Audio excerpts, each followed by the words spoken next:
4 दिसंबर 1971 की रात को लौंगेवाला चेकपोस्ट पर तैनात सेकंड लेफ्टिनेंट धर्मवीर सिंह अपनी प्लाटून के साथ हमेशा की तरह बॉर्डर पेट्रोलिंग के लिए निकलते हैं। धर्मवीर को हमेशा इस बंजर रेगिस्तानी इलाके में दूर दूर तक कोई नजर नहीं आता है और ना ही कोई आवाज सुनाई देती है, लेकिन आज पाकिस्तान की तरफ से गहरे सन्नाटे के बीच उन्हें लगातार एक अजीब सी गड़गड़ाहट सुनाई देती है। तभी धर्मवीर अपने साथियों के साथ एक मिट्टी के ऊंचे टीले पर चढ़कर अपनी राइफल की दूरबीन से देखते हैं तो उन्हें पाकिस्तान की तरफ से कुछ हलचल दिखाई देती है, मगर गहरे अंधेरे में वो कोई सटीक अंदाजा नहीं लगा पाए। लेकिन फिर भी इस बात को हल्के में ना लेते हुए धर्मवीर सिंह ने ये बात अपने कमांडिंग ऑफिसर तक पहुंचाई और खुद वहां तैनात होकर नजर बनाए रखी और कुछ देर के बाद वो सब कुछ समझ गए। साथियों, 1971 जहां एक तरफ भारतीय सेना ईस्ट पाकिस्तान के क्रूर प्रशासन से बांग्लादेश को आजादी दिलवाने की जंग लड़ रही थी, वहीं पश्चिमी पाकिस्तान के राष्ट्रपति याह्या खान भारत से राजस्थान का बड़ा हिस्सा छीनने की साजिश रच रहे थे। दरअसल पाकिस्तान ये जानता था कि उसके लिए ईस्ट पाकिस्तान में चल रही इंडो पाक जंग में जीतना नामुमकिन है, इसलिए वहां के अधिकारियों ने यह प्लान बनाया कि हम वेस्ट पाकिस्तान के बॉर्डर से भारत पर हमला करेंगे और एक बड़े इलाके को कब्जे में लेकर ईस्ट पाकिस्तान में भारतीय सेना को घुटने टेकने पर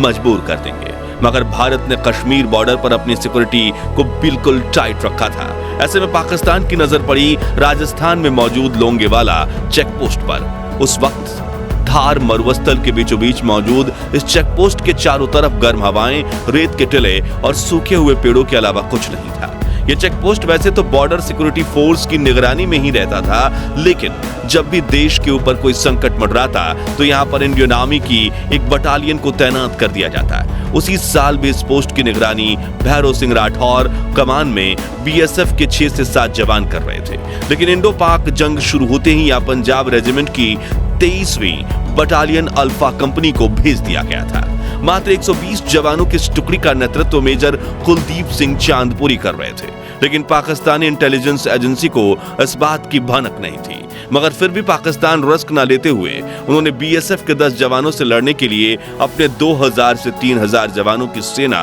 लौंगेवाला चेकपोस्ट की तरफ रवाना कर दी। तो फिर भारत में घुसपैठ करने का पाकिस्तान का यह मिशन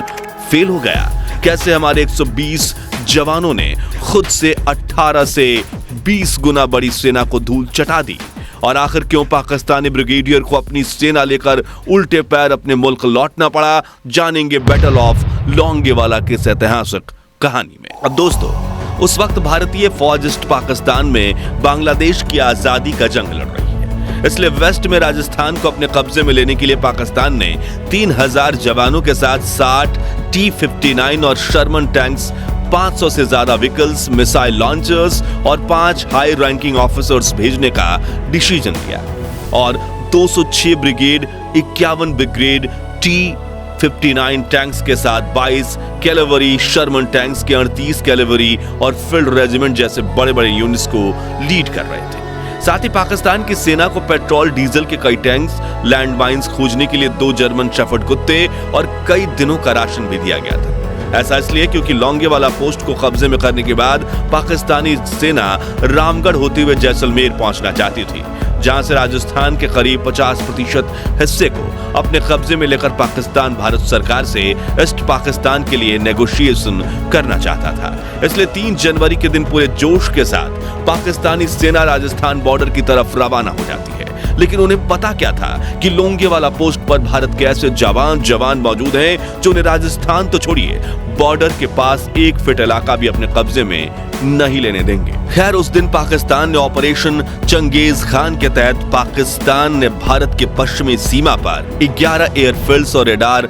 स्टेशंस पर आक्रमण किया था, ताकि भारतीय सेना लौंगेवाला चेकपोस्ट पर मदद न भेज पाए। जैसलमेर पर कब्जा करने के इस ऑपरेशन का नाम रखा गया ऑपरेशन लब्बैक, जिसकी कमान मेजर जनरल BM मुस्तफा के हाथ थी। शुरुआत में पाकिस्तान ने यह प्लान बनाया कि ब्रिगेडियर ताकरीक मीर की अगुवाई में 2 बटालियन आगे बढ़ेंगी और लौंगेवाला को बाईपास करते हुए रामगढ़ में दाखिल होंगी, जिसके पास टैंक का एक यूनिट भी होगा। वहीं दूसरी ओर से ब्रिगेडियर जहांजेब अवाब अपनी बटालियन के साथ लौंगेवाला पर कब्जा करेंगे और अंतिम लक्ष्य जैसलमेर के एयरबेस पर कब्जा करना था। लेकिन एंड मोमेंट पर मेजर तारिक मीर ने प्लान बदलवा दिया और पूरी सेना को सामने की तरफ से ले जाने की बात रखी, क्योंकि उनका कहना था कि लंबा चौड़ा ऑपरेशन चलाने के बजाय जब 3000 जवान सीधा सामने से कूच करेंगे तो बॉर्डर पर मौजूद भारतीय जवानों को धूल चटाने में देर नहीं लगेगी और फिर पक्की सड़क से होते हुए जैसलमेर तक पहुंचना काफी आसान होगा। वो लोग लौंगेवाला में ब्रेकफास्ट, रामगढ़ में लंच और जैसलमेर में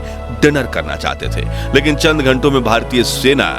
इनका खाना पीना और जीना सब कुछ हराम करने वाली थी। इनकी घुसपैठ करने की चाल पर पानी फिरने वाली थी। 4 दिसंबर की रात को सेकंड लेफ्टिनेंट धर्मवीर सिंह अपनी प्लाटून के साथ बॉर्डर पेट्रोलिंग के लिए निकले। सामान्य तौर पर इस बंजर रेगिस्तान इलाके में दूर दूर तक कोई नजर नहीं आता और ना ही कोई आवाज सुनाई देती है, लेकिन आज गहरे सन्नाटे के बीच उन्हें लगातार एक अजीब सी खरखराहट सुनाई दे रही थी। तभी उन्होंने ऊंची चट्टान पर चढ़कर अपनी राइफल के दूरबीन से देखा तो उन्हें सामने की तरफ कुछ हलचल दिख रही थी, मगर गहरे अंधेरे में वो कोई सटीक अंदाजा नहीं लगा पा रहे थे। लेकिन फिर भी इस बात को हल्के में न लेते हुए धर्मवीर सिंह ने ये बात अपने कमांडिंग ऑफिसर तक पहुंचाई और खुद वहां तैनात होकर नजर बनाए रखी। यहाँ लौंगेवाला बेंच पर मेजर चांदपुरी को जब ये खबर मिली तो उन्होंने ऐसा निर्णय लिया जिसने भारतीय सेना के इतिहास में वीरता की परिभाषा बदल दी। उन्होंने अपने बटालियन के 120 सैनिकों के साथ इमरजेंसी मीटिंग की और उस मीटिंग के दौरान उन्होंने कहा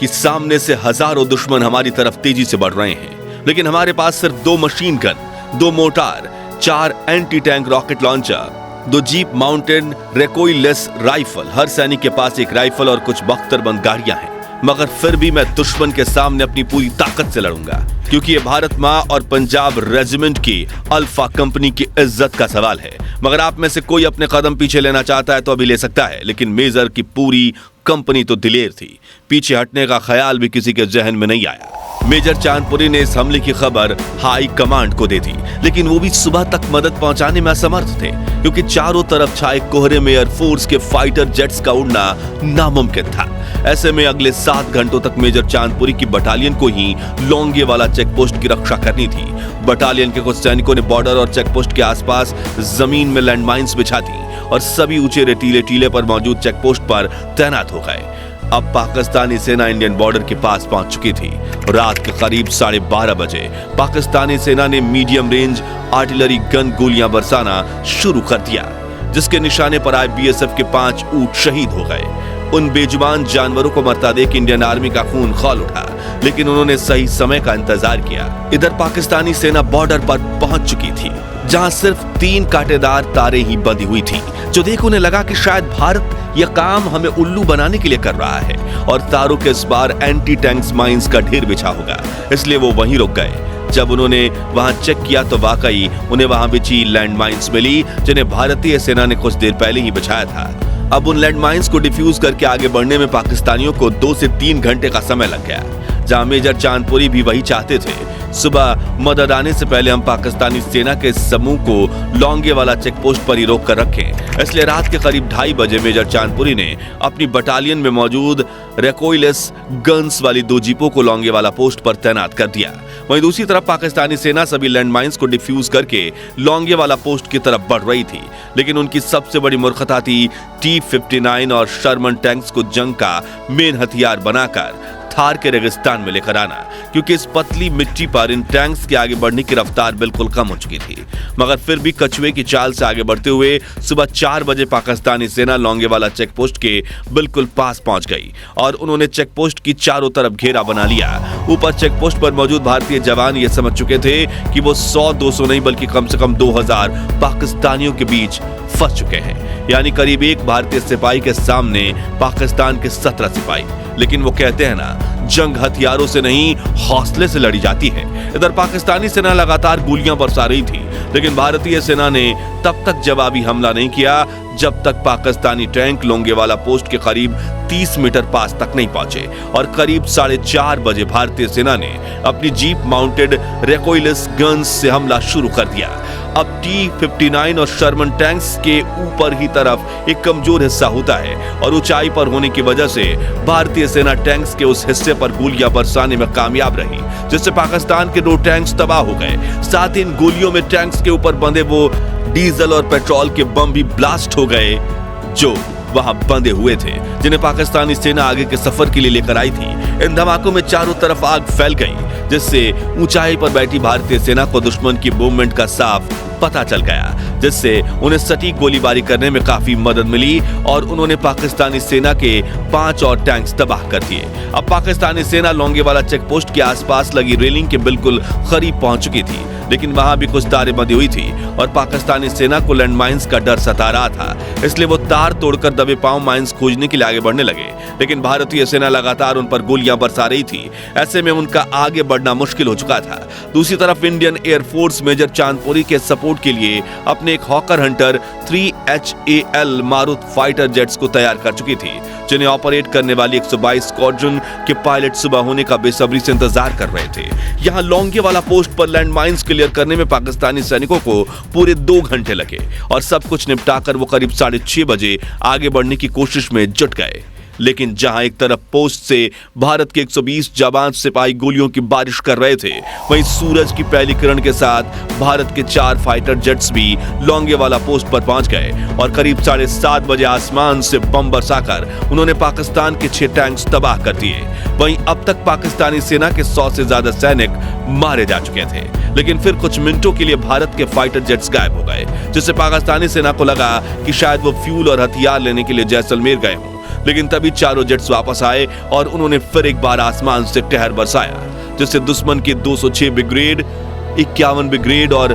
22 कैवलरी और 38 कैवलरी जैसी सभी टुकड़ियां तितर-बितर हो गईं। हथियार हाथ में लेते हुए हजारों की तादाद में टैंक्स और 500 से भी ज्यादा बख्तरबंद गाड़ी होने के बावजूद पाकिस्तानी सेना डर से कांप उठी और बम बारूद से बचने के लिए सैनिक उल्टे पांव पीछे की तरफ भागने लगे। सुबह के 8 बजे भारतीय सेना की 2 टुकड़ियां लोंगेवाला बॉर्डर पर पहुंच चुकी थी। करीब 9 बजे पाकिस्तानी सेना की 2 टुकड़ियों ने अपोजिट डायरेक्शन से लोंगेवाला पोस्ट पर हमला करने की नाकामयाब कोशिश की, लेकिन वो फेल रहे। वहीं उनके 40 टैंक्स भी तबाह हो चुके थे, जो देख ब्रिगेडियर तारिक मीर ये समझ चुके थे कि यहां उनकी दाल नहीं गलने वाली, इसलिए उन्होंने ऑपरेशन लबाक को वहीं रोक दिया और पाकिस्तानी सेना रेत के टीलों के पीछे छिपते छिपाते फिर से पाकिस्तानी बॉर्डर क्रॉस करके अपने वापस मुल्क भाग गई। या इंडियन फाइटर जेट्स की नजर में न आने के लिए उन्होंने करीब अपनी 300 गाड़ियां तो लोंगेवाला पोस्ट के पास ही छोड़ दी, जबकि 200 गाड़ियां भारत के जवाबी हमले में राख हो गई थी। इस तरह बैटल ऑफ लोंगेवाला में भारत की जीत हुई और राजस्थान के बड़े हिस्से को अपने कब्जे में लेने की साजिश करने वाले पाकिस्तानियों को रेगिस्तान में धूल चाटनी पड़ी। इस जंग में 2 भारतीय सैनिक, 5 ऊंट शहीद हुए, साथ ही एक चोंगा अटैक व्हीकल और एक मिसाइल लॉन्चर डिस्ट्रॉय हुआ, जिसमें से एक जवान लैंडमाइन बिछाते हुए शहीद हुए थे और दूसरे जवान रिकॉइललेस राइफल वाली जीप चलाते हुए। यानी पाकिस्तानी सेना खुद तो भारत के एक भी सैनिक को छू तक नहीं पाई थी, जो हमारे लिए काफी गर्व की बात है। जबकि भारतीय सेना के जाबाजों ने पाकिस्तानी सेना के 200 हमलावरों को मार गिराया था, 36 टैंक्स डिस्ट्रॉय किए थे और पाकिस्तानी सेना अपने 500 डिस्ट्रॉयड व्हीकल्स तो सरहद पर ही छोड़कर उल्टे पांव भाग निकली थी। इस तरह भारतीय सेना ने पाकिस्तान के बुरे मंसूबों पर पानी फेर दिया और अपने साहस के दम पर इस मुश्किल जंग में विजय प्राप्त की। तो दोस्तों, अगर आपको मेजर कुलदीप सिंह चांदपुरी और उनकी पंजाब रेजिमेंट के सैनिकों पर गर्व हो तो कमेंट बॉक्स में जय जवान जय हिंदुस्तान जरूर लिखिए। वीडियो पसंद आई हो तो इसे लाइक और शेयर करके बैटल ऑफ लोंगेवाला की ये अनसुनी कहानी हर भारतीय तक पहुंचाइए और ऐसी ही दिलचस्प वीडियो देखते रहने के लिए चैनल को सब्सक्राइब करके पास वाली घंटी जरूर बजा दीजिए। जय हिंद, जय भारत।